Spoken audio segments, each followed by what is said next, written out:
Alors, bonjour tout le monde. Bienvenue à cette séance extraordinaire du Conseil municipal du jeudi 14 mai 2020.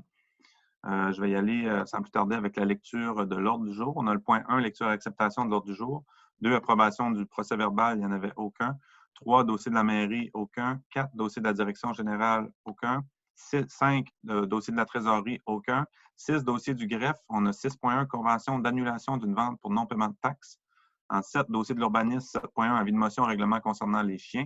7.2, adoption du projet de règlement 2020-339 concernant les chiens. 7.3, vente de terrain au parc industriel route Saint-Onge. 8, dossier du développement économique et tourisme. 8.1, achat d'un quart de golf pour l'entretien ménager au camping. 9, dossier de loisirs, culture et vie communautaire, il n'y en avait aucun. 10, dossier des travaux publics. On a l'octroi de contrat pour la rénovation de la toiture du garage du club de golf. 11, dossier de la sécurité publique, il n'y en avait aucun. 12, prochaine séance du Conseil. 13, autres sujets. 14, tour de table du Conseil. Et 15, période de commentaires et de questions. Et point 16, on aurait la levée de la séance. Si ça vous convient, j'aurais besoin d'un proposeur pour adopter l'ordre du jour. Proposé par Jean-Simon Landry. Merci beaucoup. Donc, ce qui nous amène au prochain point, qui est la convention d'annulation d'une vente pour non-paiement de taxes. Donc, on a procédé à la vente pour taxe d'un immeuble sur le territoire de Carleton-sur-Mer. C'est une maison qui est sur le boulevard Perron. Et donc, la vente a été faite et on a eu un adjudicataire qui est M. Philippe Johnson. Donc, lorsqu'il y a une vente pour taxe, il y a toujours un délai de 1 an pendant lequel la personne qui a fait l'achat est adjudicataire. Et 1 an plus tard, elle devient officiellement propriétaire. Donc, durant cette période d'1 an-là, le propriétaire peut toujours racheter sa maison avec son immeuble selon certaines conditions. Et là, 1 an plus tard, une fois que l'adjudicataire, on a eu ce délai-là, on est arrivé avec l'acte notarié pour régler la transaction. Le notaire a soulevé qu'il y avait un élément dans le processus qui a été omis par la Ville, c'est-à-dire qu'on a envoyé une lettre à la succession, parce qu'il y a une succession dans le dossier, de la personne qui est de la propriétaire de la maison qui était en vente pour taxe, mais on n'a pas reçu de confirmation, puis la succession n'aurait pas reçu cette lettre-là. Donc, ce qui fait que c'est un manquement qu'il y avait au processus, donc on se doit de recommencer. Je vous dirais que depuis plusieurs mois, il y a plusieurs échanges qui ont été faits avec l'adjudicataire puis avec des professionnels. C'est une erreur de la Ville, là, on l'admet, puis ça arrive. Là, on se doit de composer avec ça. Puis donc, on a demandé des avis légaux, puis on a travaillé avec des avocats là-dedans pour s'assurer qu'on puisse procéder à la vente de cette maison-là, puis régler le tout. Et suite à des discussions avec l'adjudicataire, il a été déterminé qu'on préférait tout simplement recommencer à zéro, c'est-à-dire donc de verser le montant qui avait été payé par l'adjudicataire, plus les taxes qui ont été payées par celui-ci dans la dernière année, et de remettre l'immeuble en vente pour taxes. Donc, on va reprendre le processus en s'assurant que toutes les étapes soient faites conformément soient faites donc en fonction des démarches légales qui sont prévues dans cette fin-là. Donc, la présente résolution, c'est pour signer une entente avec M. Philippe Johnson, qui est l'adjudicataire, pour lui rembourser le montant qui avait été payé initialement pour cette maison-là, qui est de 20 000, plus les taxes qui ont été payées. Donc, c'est un montant total de 1 940 et 43 pour les taxes, donc 21 940 et 43. Et ensuite, nous, à la Ville, on va, comme je le mentionnais, on va redémarrer le processus de vente pour taxes pour cet immeuble-là. Donc, voilà, si ça vous convient, ça me prendra une proposition pour signer cette entente-là avec M. Philippe Johnson et redémarrer le processus de vente pour taxes. C'est proposé par Mme Denise Leblanc. Merci beaucoup. Ensuite, on aurait le prochain point qui est l'avis de motion concernant le règlement concernant les chiens. Il y a une nouvelle réglementation au niveau provincial qui est en vigueur maintenant, qui va être en vigueur à partir du mois de juin prochain. Donc, toutes les municipalités du Québec se doivent d'avoir un règlement sur les chiens. Et c'est ce qu'on fait aujourd'hui. Le premier point, donc, à 7.1, c'est pour l'avis de motion. Dire qu'on va adopter un règlement pour le contrôle des chiens. Ce que ça veut dire, c'est que comme municipalité, on se doit d'avoir un mécanisme pour, s'il y a des chiens dangereux, entre autres, Il y a des articles dans ce règlement-là qui spécifient des longueurs de laisse. Donc, les chiens doivent être en laisse. Et aussi, si la grosse nouveauté, c'est qu'on a l'obligation d'avoir un système de médailles, donc de tracer, de connaître où sont les chiens sur le territoire, puis qu'ils soient identifiés à l'aide de médailles. Comme ça, si jamais il y a un chien qui est errant, qui est retrouvé, on peut le remettre à son propriétaire. Et dans le règlement, ben, est-ce qu'il y a des clauses qui prévoient aussi l'éventualité où on récupère un chien errant et puis donc on va le garder pendant 48 heures avec nous. Ensuite, on le remettrait au réseau de protection animale pour qu'il puisse trouver une famille dans l'éventualité où ce chien-là, on n'a pas retrouvé son propriétaire. Évidemment, si c'est un chien qui est jugé dangereux, ben là, il y a d'autres procédures, puis on doit le faire évaluer par un vétérinaire. Mais donc, on vient baliser tout ça à travers ce règlement-là. On veut s'assurer qu'il soit en vigueur pour le mois de juin. Donc, l'ensemble des propriétaires de chiens sur le territoire vont devoir, avec la ville, avoir une médaille ça au coût de 20 $. Donc, c'est 20 $ annuellement qui vont être chargés pour ces médailles-là. Puis ces sommes-là vont être utilisées pour gérer ensuite les chiens, donc, comme mentionné tout à l'heure. Ça vous convient? Ça me prendrait, si j'ai besoin de quelqu'un pour donner l'avis de motion en 7.1. Donné par Steven Parent. Merci beaucoup.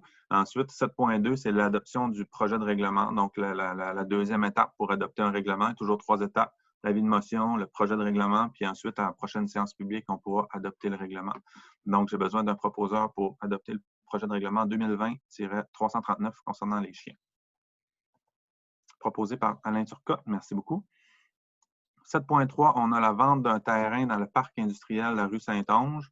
Donc, on a une proposition pour l'achat d'un terrain dans le parc industriel qui est au coût de 10 sous le pied carré, ce qui était le montant qui a été identifié par la ville, où il y a des terrains qui ont été vendus à ce montant-là.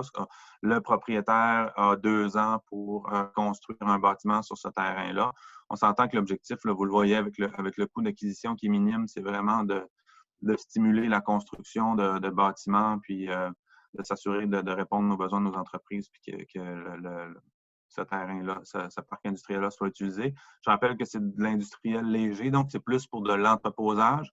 Dans ce cas-ci, c'est l'entreprise Asphalt LD qui souhaite avoir une superficie de 5 625,7 mètres carrés au coût de 10 sous le pied carré. Donc, ça fait un montant total de 6 055,45 $. Et l'offre serait bonne jusqu'au mois de novembre prochain. Après quoi, le tarif va changer parce qu'on a eu une modification de la tarification qui entre en vigueur le 1er janvier 2020. On passe de 10 à 15 sous. Ce qu'on fait aujourd'hui, c'est puisque on a déjà eu des négociations, des discussions avec l'entreprise Asphalt LD en 2019. On a maintenu le tarif qui avait été discuté avec eux initialement lors des dernières discussions pour l'instant, mais si la vente ne se fait pas d'ici novembre prochain, on va ajuster avec la nouvelle tarification, le nouveau montant qui est de 15 sous le pied carré. Donc, ça vous convient toujours, ça me prendrait une proposition pour vendre ce terrain-là au montant de 6 055,45 et d'autoriser le directeur général et greffier à signer tous les documents requis pour procéder à cette vente-là. Proposé par M. David Landry. Merci beaucoup. Ensuite, prochain point qui est l'achat d'un quart de golf pour l'entretien ménager au camping. Donc, c'était prévu au plan triennal d'immobilisation qu'on a déposé avec le budget à l'automne dernier, le quart de golf qui est utilisé par l'équipe de l'entretien au camping pour faire l'entretien le nettoyage, entre autres, des bâtiments sanitaires. C'est un quart électrique qui date de 10 ans, qui arrive en fin de vie utile. On veut le remplacer. On a reçu une soumission parce qu'il y a un manufacturier, un fabricant de quart de golf au Québec. C'est l'entreprise Mobilicab qui propose un quart avec un châssis en aluminium et avec une petite boîte à l'arrière pour pouvoir répondre à nos besoins. C'est un coût de 9 150 $ avant les taxes. Donc, ce qu'on souhaite faire avec la résolution, c'est de procéder à l'achat puis de financer ce nouveau véhicule-là par le fonds de roulement de la ville. Si ça vous convient, ça me prendrait un proposeur pour accepter cette résolution. Proposé par M. Jean-Simon Landry. Merci beaucoup. Ensuite, on avait le dossier de loisirs, culture et vie communautaire en 9, il n'y en avait pas aujourd'hui. Ensuite, on a le dossier des travaux publics en 10. 10.1, octroi de contrat pour la rénovation de la toiture du garage du club de golf. Donc, c'était prévu encore là au plan triennal d'immobilisation. Le toit du garage est vraiment en mauvais état. On se doit de le remplacer, sinon on va compromettre la structure du bâtiment. Donc, on doit absolument faire ça. On a demandé des appels, on a procédé par appel d'offres. On a reçu 2 soumissions conformes. La première est de construction scandinave pour un montant de 18 396 et la deuxième des habitations à Mont-Carleton pour 19 058 et 26 sous. Donc, le plus bas soumissionnaire conforme et les constructions scandinaves, je le répète, là, pour le montant de 18 396. Donc, si ça vous convient, ça prendra une proposition pour adopter et donner le mandat, le contrat à construction scandinave. C'est proposé par Mme Denise Leblanc qui a levé la main. Donc, ensuite, on aurait le point 11, dossier de la sécurité publique. Il n'y en a pas pour ce matin. En 12, prochaine séance du Conseil. Je n'ai pas la date là, pour le moment. C'est possible qu'il y ait une séance extraordinaire, mais sinon, la prochaine séance publique du Conseil municipal est prévue pour le lundi 8 juin prochain. Possiblement par Zoom si la tendance se maintient. Si on peut, on le fera en public, en personne, évidemment. Ensuite, on a le tour de table du Conseil en 14. Est-ce qu'il y avait des éléments que vous souhaitez porter à notre attention, membres du Conseil, ce matin? Ça va. 15, période de commentaires et de questions. Bon, puisque c'est une séance extraordinaire, on n'a pas reçu de commentaires ou de questions du public, mais on pourra répondre aux questions qui viennent à la prochaine séance publique, évidemment. Et donc, ce qui nous amènerait au point 16, la levée de la séance. J'aurais besoin d'un proposeur pour lever la séance. Proposé par M. Alain Turcotte. Merci beaucoup tout le monde. Bonne journée.